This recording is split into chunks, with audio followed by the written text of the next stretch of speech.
Hey, what's up everybody? Welcome back to the YouTube channel. If you're new here, please remember to like and subscribe to this video. Today we are looking at Archangelis.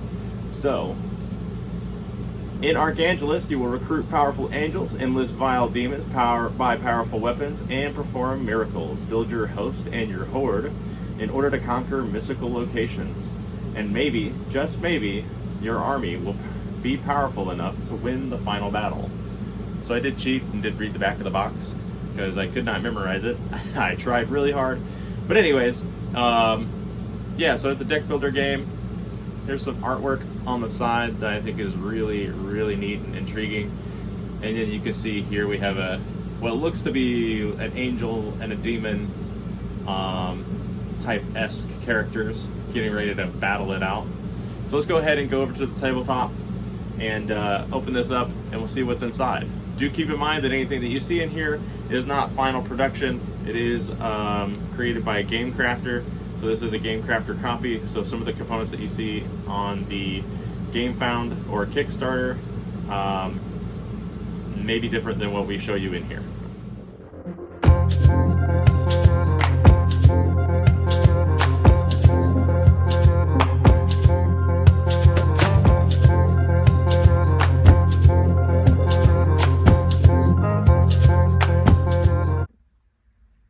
Before we get started, I also wanted to mention that the game takes 20 to 40 minutes of play, 13 ages and up, and 2 to 4 players. Alright, so here we have the Archangelis box. You can see it's a deck building battle for all creation. This complete set has a core, plus all the add-ons. So let's go ahead and flip this over to the back. And it's going to show you the contents over here. It's going to show you what I read off just a moment ago.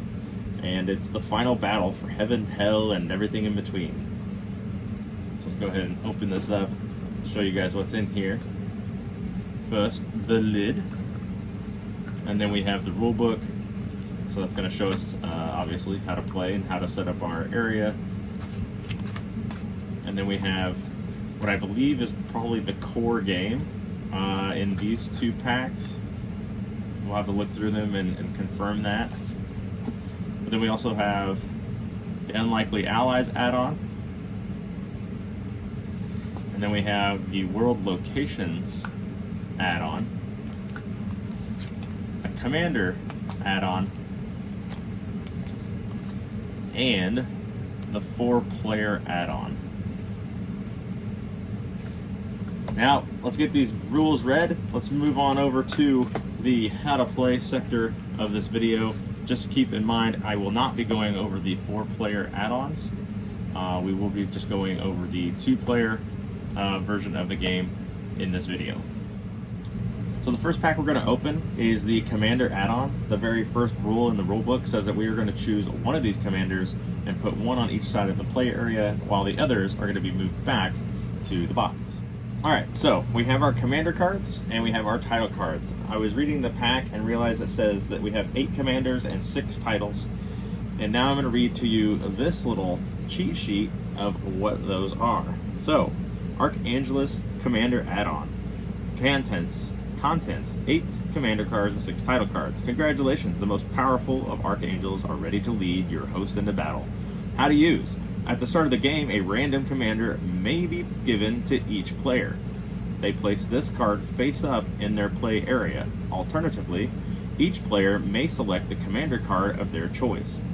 Shuffle the title cards, white deck back, which would be these, into your holy deck. Title cards can be purchased in the store when played. They are played face up in your play area and have a permanent effect.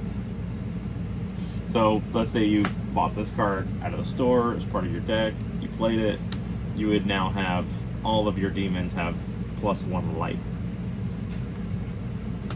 And then commanders give you special attributes like all of your cherubim are +1 light, or you can have all of your virtues are +1 light, all of your dominions are +1 light, all your principalities are +1 light. So depending on what commander you have is probably what you're going to acquire in the store.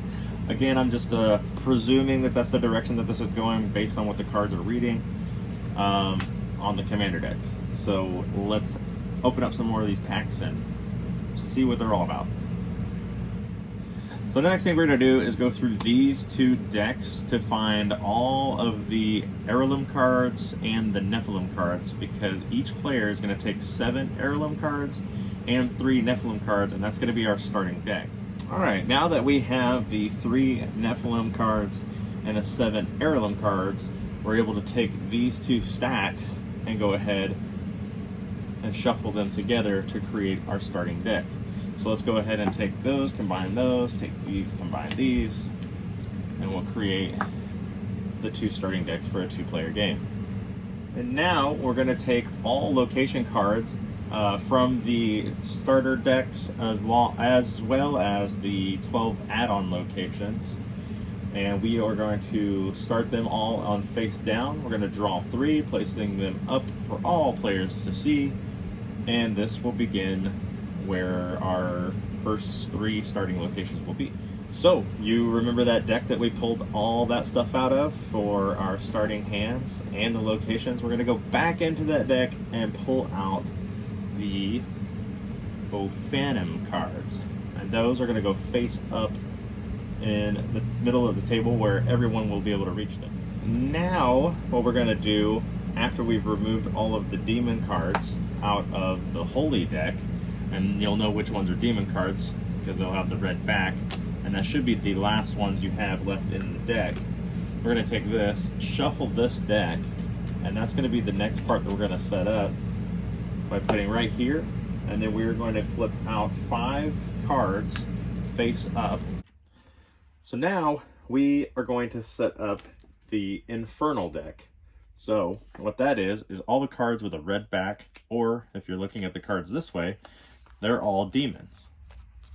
So what we're going to do is we're going to take that, you shuffle it, and that's going to be placed here to the right of the store.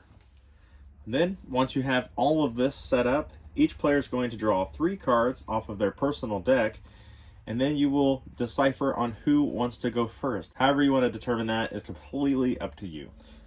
So before we actually show you how to play, now that we're done with setup, let's go through the anatomy of some of the cards. So in the top left-hand corner, you'll see the B. So that is cost, the amount of word needed to buy this card. So then if you look at the bottom left-hand corner, G, this is your word value used for buying cards in the store.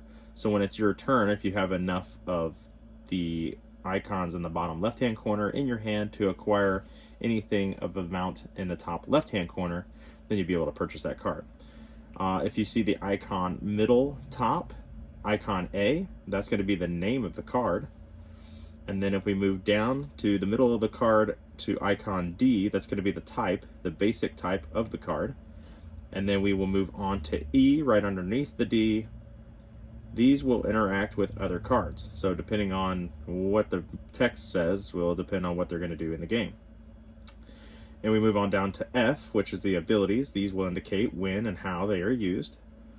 And then I is just going to be flavor text. And then in the bottom right-hand corner for icon H is the light value. This is the value used in challenges and the final battle.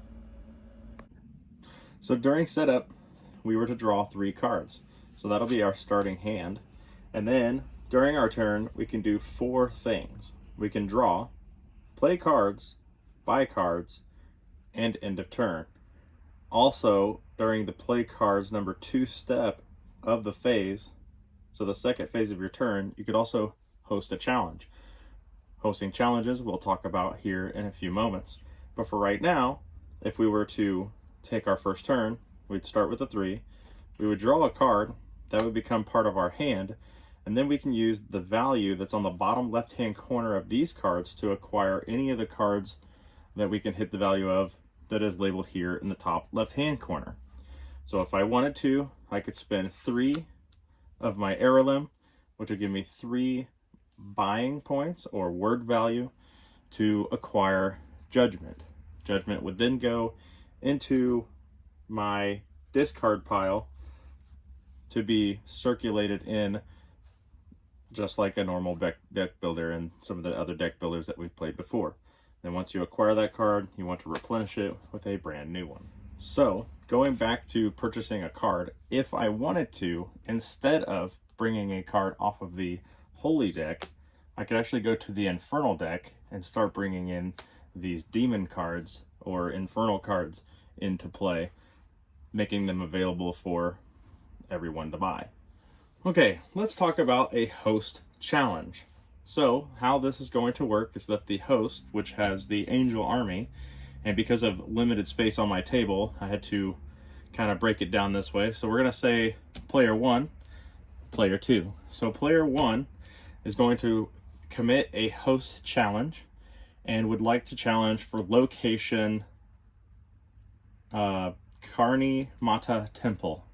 So Karamati Temple will be the location that's being fought for. So we'll move that down here just so that we can keep it as a reference. What's going to happen is they have to check to see if a horde would like to challenge it.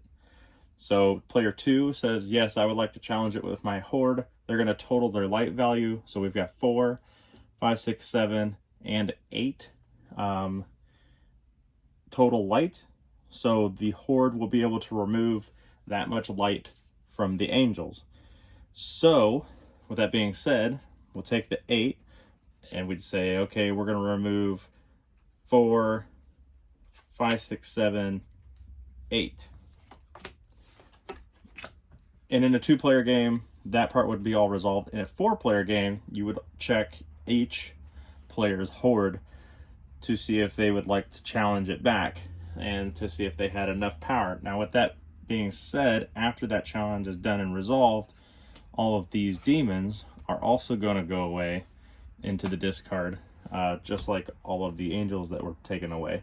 So you do lose your, what would I say would be a defense against the attack that is coming from the angels. So now we're going to move into resolving this host challenge. So the first thing that we would want to do is we got to total all of our angels together at the remaining. If the host light is 10 or higher, the host challenge is accepted. So we have 5, 9, 10, 11. So this is actually going to clear the threshold of 10 on the light. So it is a success. What's going to happen now is it's going to discard all angels, humans, relics in the challenger's play area. So we'd take all these, we'd put them in discard. And then the challenger player takes the location card, sets it in their play area, and a new location is drawn to take its place. So you'd go to the location deck, we'd get out a new location, and then we would proceed with the game. If the total light had been less than 10, the challenge has been failed. The player's turn will end, and then that will leave the surviving angels or humans, those that weren't removed by the horde, in the player's host area, and then they can try again in the future. So like, say if you didn't have 10, you only had 6, these guys would be able to stay out here because you failed. But in this case, they succeeded, so they're out of here. So then play would continue. We would acquire cards over time. We would build more armies to fight more challenges. We'd have more hordes later on, and we would go on until someone wins 3 locations. Once 3 locations have been obtained by one player, it's going to go into a final battle. So what would happen is all the players, every player, is going to place all their cards in discard pile. So you take everything, throw it all into the discard, be like, all right, get all this out of here, except locations, commanders, and titles. So if you have a commander, I don't have any of them sitting out here right now, but if you did have one of your commanders, they would stay out with you. And then you're also going to review each of your locations. So we'll say Tommy ended up getting these 3 locations. What you're going to do is that there's going to be a reward listed that will indicate a number of angels and or demons to add to the final battle.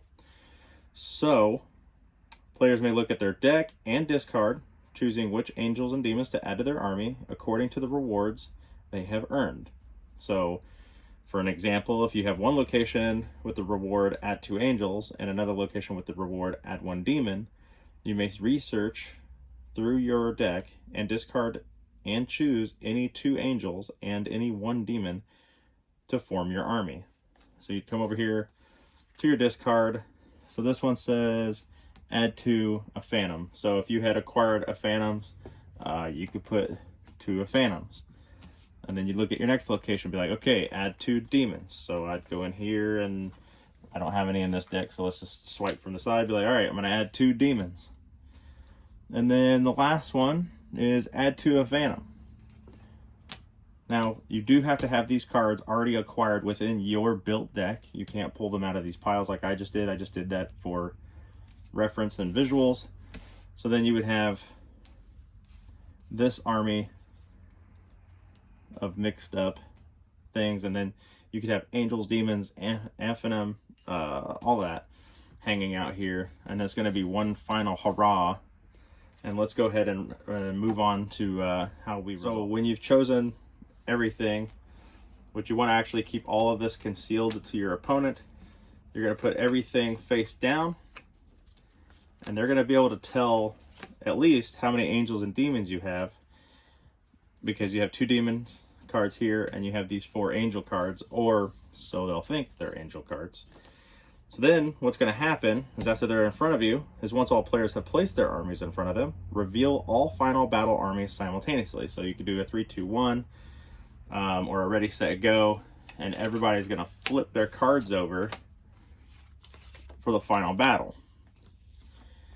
And then what we're going to do is you're going to determine your light total of your army, adding any applicable bonuses granted by your commander, other cards in your final battle army, and or titles. So if you got titles and commanders that say, hey, all angels got a +1 or a +2 to their light, these Aphanim, which are angels, would now become a 3 instead of a 2, because you have a +1 on all of these, had you had that commander.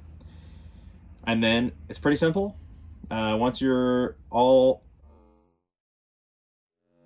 counted up, it's going to be the highest total.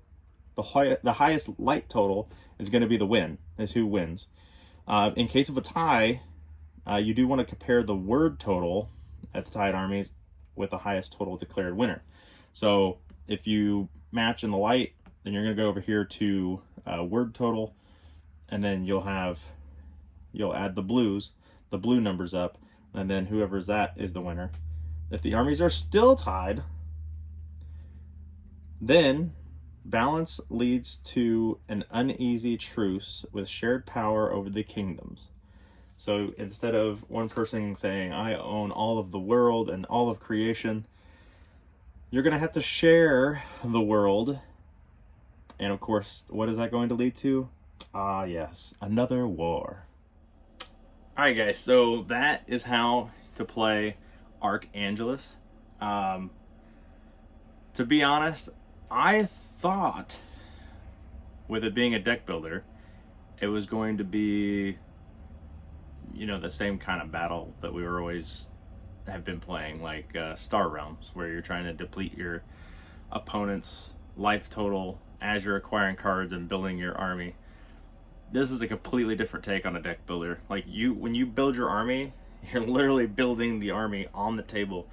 So for this deck builder, you may need a larger table than you're used to when playing Archangelis.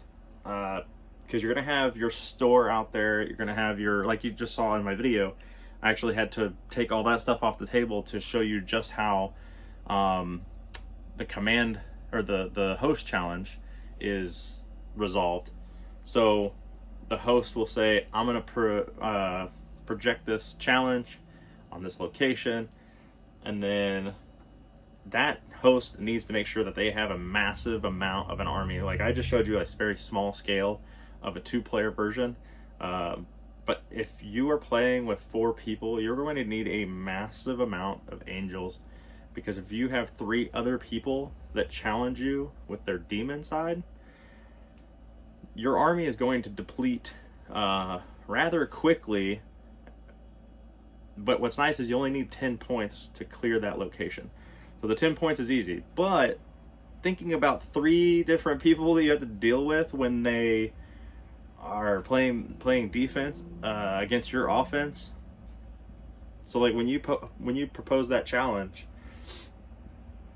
I'm hoping that you are strapped in and ready for a ride, because you may have 10, 15, but then after you go, like I said, after you go through those 3 opponents, they're going to deplete that army down to like 5 or 6 cards. And I think with 5 or 6, you could probably average out that 10 points, but it could be worse. It depends on what demons they have that they're playing defense on. But this is a completely different take on a deck builder. I've not played anything like this one. I mean, it still has that simple mechanic of use cards to buy cards, but you have to balance things out, because if you play a card into your area for the angels or into your area for the demons, they're locked in there until you use them to put them back in your discard to recycle them through to use them again later in the game.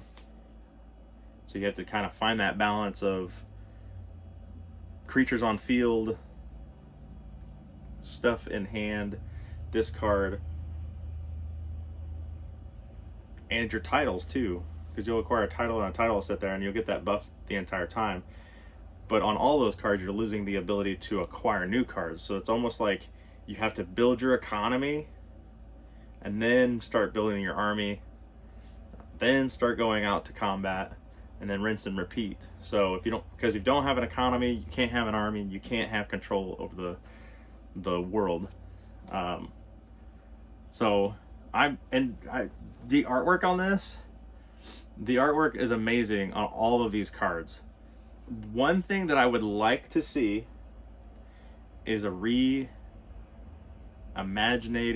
the box cover, because the box art does not match at all what's on these cards. Like these, if you took, really, there's a couple of these cards where I'm like, okay, if they took Dual Fakar, this card right here, and just took that artwork and just expanded it across the box, like that would be eye-catching, intriguing, and be like, this is, like it would pull you in and get you interested enough that you would pick the box up, flip it over, and read it.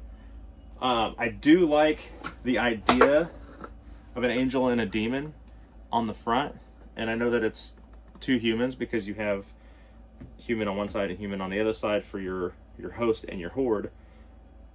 But I would like to see maybe a little bit more, I don't want to say carnage or whatever, because like I saw the side art and I'm like, yeah, these are really cool. The cards are intriguing. They got the nice banners on them. They got the nice format on the card. The artwork is amazing. And then I think maybe a revamp of the box. Like that's my only, I would say that's my only hard critique. I'm not saying I hate the box. I'm just saying something that might pull people in a little harder, like a full art. Any of these cards really could be used as full art. Maybe not, because you do want to capture that angel demon type intriguingness.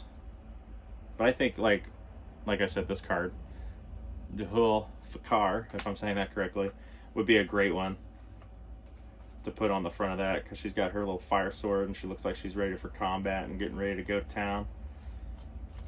I'm sure there's another one in here. There was another one. Oh yeah. Smite.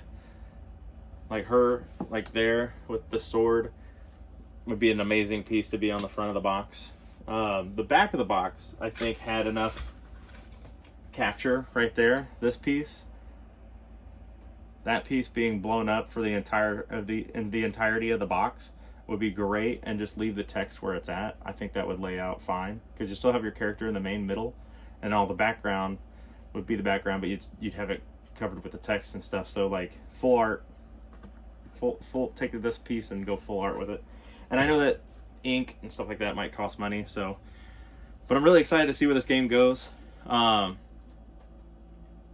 like visually, everything, like that's the only thing, is the box is like, I would say, is the only critique of thing, something I did not like about it.